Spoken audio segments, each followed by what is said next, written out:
చిన్నప్పటి నుంచి అడ్డదిడ్డంగా దీవించబడాలని, అక్రమంగా అన్యాయంగా దీవించబడాలని విను.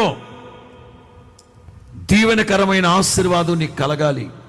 దీవెనకరమైన ఆశీర్వాదం, మంచి ధననిధి నీకు కలగాలంటే చినారు వృక్షము చెట్టు కింద కూర్చో, ఆనంద భరితుడవై కూర్చో. అక్కడ దైవ జనాంగమా, ఇవాళ ఆత్మీయులు ఆశీర్వదించబడాలి, ఐశ్వర్యవంతులుగా మారాలి, పలుకుబడి సంపాదించాలన్న ఉద్దేశంతో ఏం చేస్తున్నారో తెలియట్లేదు, ఎక్కడికి వెళుతున్నారో తెలియట్లేదు, ఎవరిని ఆశ్రయిస్తున్నారో తెలియట్లేదు, ఎవరి చేతులు కాళ్ళు పట్టుకుంటున్నారో తెలియట్లేదు.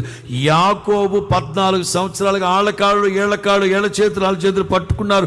దేవుడు ఉపమాన రీతిగా ఒక పాఠం నేర్పిస్తున్నారు.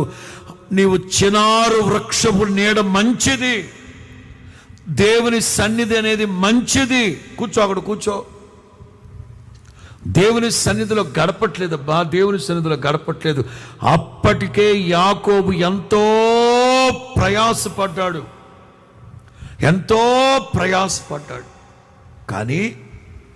కానీ సన్నిధిలో గడపలేదు, దేవుని సన్నిధిలో గడపలేదు. దేవునికి ఇవ్వాల్సిన, దేవుని సన్నిధికి ఇవ్వాల్సిన, దేవుని మందిరానికి ఇవ్వాల్సిన ప్రాధాన్యత, ప్రయారిటీ ఇవ్వట్లే. వెంపర్లాడుతున్నారు.